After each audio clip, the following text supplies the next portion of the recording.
the beautiful world around, wanna see it now. Pack our bags and get in that car. Leave a little note and we'll drive real far.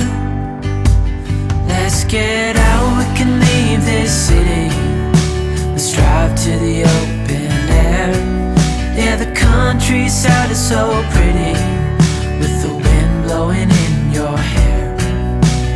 We can look back someday.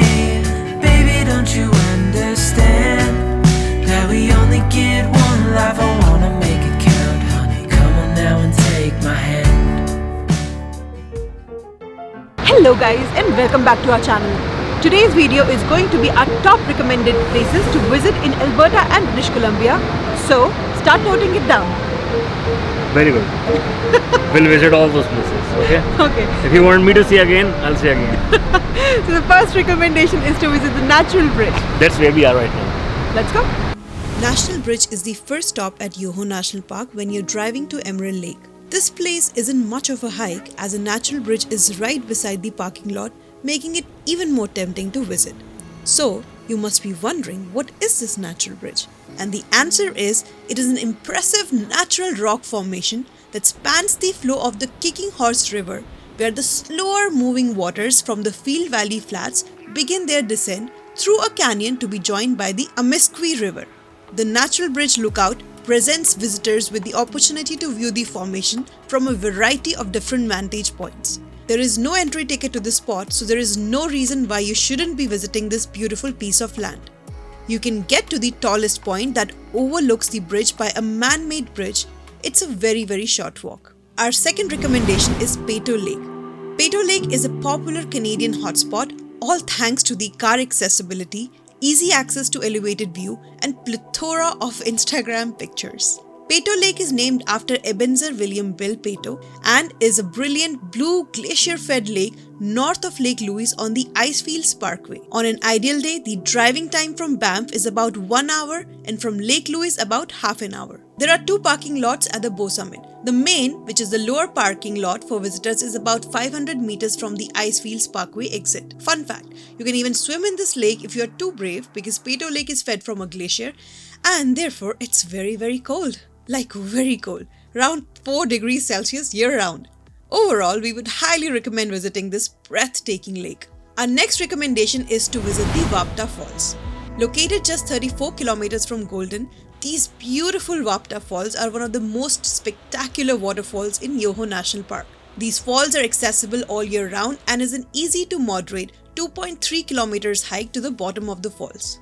The Wapta Falls hike trail is beautiful, pet-friendly hike through the forest with little elevation gain at the beginning, and towards the end of the hike there is a section of moderate elevation gain. One important thing, the Google Map screws up the directions at times. If you search for Wapta Falls, it will take you to the wrong spot. It has happened with me, so search with Wapta Falls Trailhead and it will give you the correct directions. Our next recommendation is to walk across Canada's newest and highest pair of suspension bridges, Golden Sky Bridge.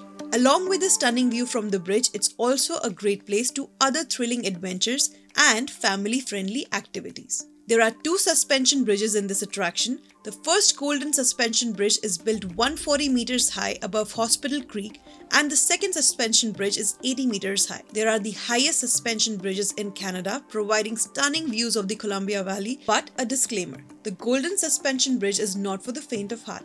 For those who are brave enough will surely be rewarded with incredible views. After you cross the first bridge and shortly before you reach the lower Sky Bridge, you will see Touch the Sky Viewpoint, which is the most beautiful photo spot at Golden Sky Bridge.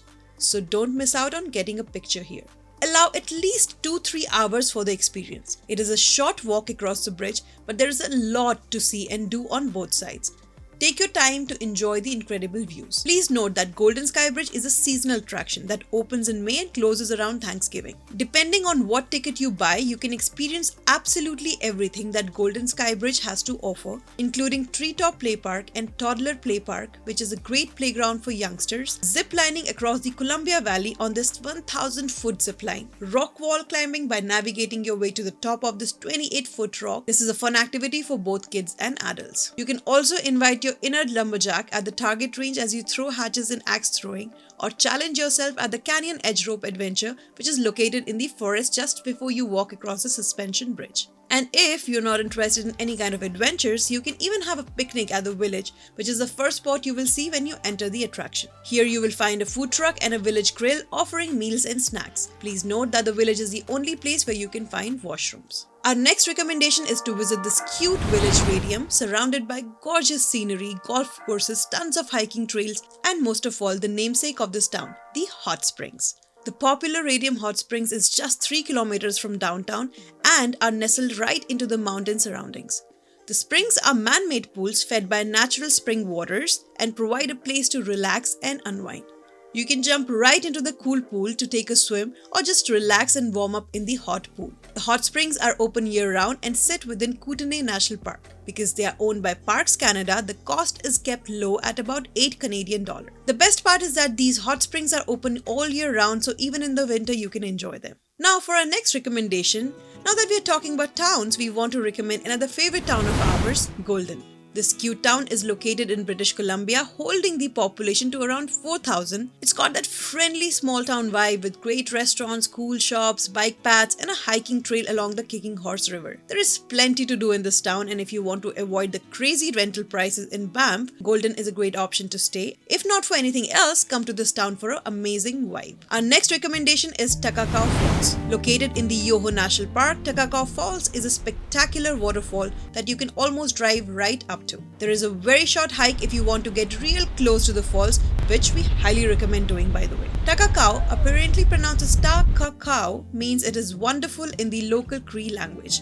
The best part about this waterfall though is that you can see it almost as soon as you have parked your car. This means the mini walk up to the falls provides countless views as you walk into the mist and spray from the falls. The 1.3 kilometer out and back route initially crosses over a bridge that spans the rushing waters of the Yoho River before climbing slightly uphill along a pathway that leads to a viewpoint over Takakau Falls, which is also Canada's second tallest waterfall with a total height of 373 meters. The closer you get to the falls, it gets colder and also wetter, if that's even a word. If you're lucky enough, you may see a rainbow or two at its base. Park is open year-round and the trails at Takakau Falls are suitable for all skill levels. Now our next recommendation is Lake Louise.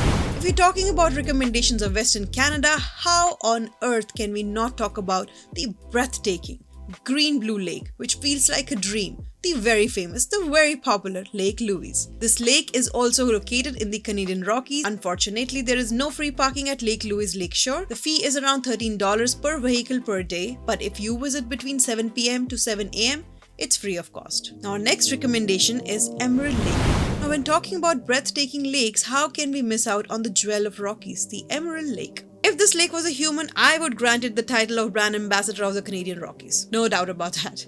The turquoise blue of this water, bordered by pine forests and snowy peaks, is one of the most characteristic images of the Canadian Rockies. And despite the numerous tourists that visit every day, this lake is worth visiting. You can also enjoy the view of this lake by renting a canoe, which is $90 per hour, or hiking through the trail, which makes a loop around Emerald Lake through the forest. You can also enjoy the amenities of the Emerald Lake Lodge, like the restaurants, bar and cafe, even if you're not staying there as a guest. Trust me, you shouldn't leave the Rockies without visiting this lake. Our last recommendation is the Moraine Lake. Yes, we kept the best for the last. I know, that's what you would think I would say. But to be honest, I think visiting Moraine Lake is a little overrated nowadays, considering the amount of trouble you will have to go through in order to get that view. Don't get me wrong, it's undoubtedly a spectacular lake, but now, this lake being so popular because of internet and social media, one has to be really crazy, wake up to 3 a.m. in the morning to get a parking, or spend a crazy amount of money to stay at the Moraine Lake Lodge just to get that one beautiful view. If you've never visited this lake and are okay sacrificing your sleep or money over it, then by all means go there. But if you want to avoid crazy crowds, try out other recommended places instead and keep this as a backup option. Hope you found this vlog helpful, and if you did, you know what to do. Like, share and subscribe to our channel. And we'll see you in the next one. Until then, take care. Bye.